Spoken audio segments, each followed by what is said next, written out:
ಕರ್ತನ ರಕ್ಷಕನೂ ಆದ ಯೇಸು ಕ್ರಿಸ್ತನ ಅಧಿಕಾರವುಳ್ಳ ನಾಮದಲ್ಲಿ ನನ್ನ ವಂದನೆಗಳನ್ನು ನಿಮಗೆ ತಿಳಿಸುತ್ತೇನೆ.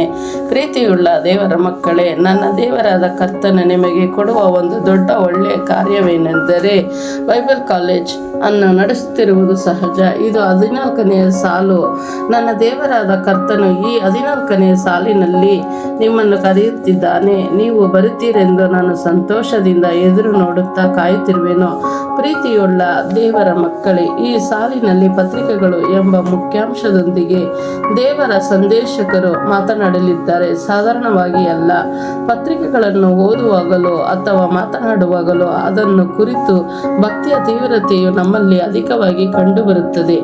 ಏಕೆಂದರೆ ಪೌಲನು ಹಾಗೆ ಗಮಲಿಯೇಲನ ಪಾದದಲ್ಲಿ ಕುಳಿತು ಅವರೊಂದಿಗೆ ಇದ್ದು ಕಲಿತು ವೃದ್ಧಿ ಹೊಂದಿದನು. ಪತ್ರಿಕೆಗಳನ್ನು ಓದುವಾಗಲೋ ಮಾತನಾಡುವಾಗಲೋ ಅಥವಾ ಹೇಳಿಕೊಡುವಾಗಲೋ ಆ ಭಕ್ತಿಯ ತೀವ್ರತೆ ಹತ್ತಿ ಉರಿಯುತ್ತದೆ. ದೇವರ ಮಕ್ಕಳೇ, ಪೌಲನು ಹೇಗೆ ಅಲೆದು ಸುವಾರ್ತೆ ಸಾರಿದನೋ, ಕರ್ತನಿಗಾಗಿ ಪ್ರಯಾಣ ಬೆಳೆಸಿ ಒಂದೊಂದೇ ದೇಶಗಳನ್ನು ತಿರುಗಿ ಅರ್ತನೆಯ ಪಟ್ಟಣ ಮಾಸ್ಕೋಮೇಡೆ ಒಂದೊಂದಾಗಿ ತಿರುಗಿ ಸೇವೆ ಮಾಡಿ ಕರ್ತನಿಗಾಗಿ ಯೇಸು ಕ್ರಿಸ್ತನಿಗಾಗಿ ಆತ್ಮಗಳನ್ನು ಸಂಪಾದಿಸಿದರು. ಹೇಗೆಂದರೆ ಅವರು ಕಲಿತು ವೃದ್ಧಿ ಹೊಂದಿದ್ದರಿಂದ ಇದನ್ನು ಮಾಡಲು ಸಾಧ್ಯವಾಯಿತು.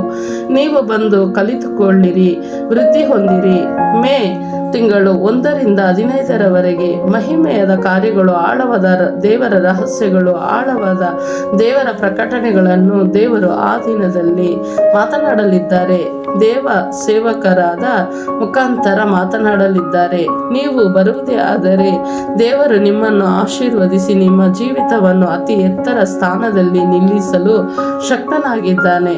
ವೇದವನ್ನು ಕಲಿತುಕೊಂಡವರೇ ಆದರೆ ಮಹತ್ವವನ್ನು ಪ್ರಕಟಿಸಲು ನಿಮ್ಮ ಆತ್ಮಿಕ ಕಣ್ಣುಗಳನ್ನು ತೆರೆಯುವುದು ಮಾತ್ರವಲ್ಲ, ಅನೇಕರ ಆತ್ಮಿಕ ಕಣ್ಣುಗಳನ್ನು ತೆರೆಯುವಂತಹ ಪಾತ್ರಗಳಾಗುವಿರಿ. ಬಂದು ನೀವು ಫಲ ಹೊಂದಿರಿ. ದೇವರು ನಿಮ್ಮನ್ನು ಹೆಚ್ಚೆಚ್ಚಾಗಿ ಆಶೀರ್ವದಿಸಲಿ.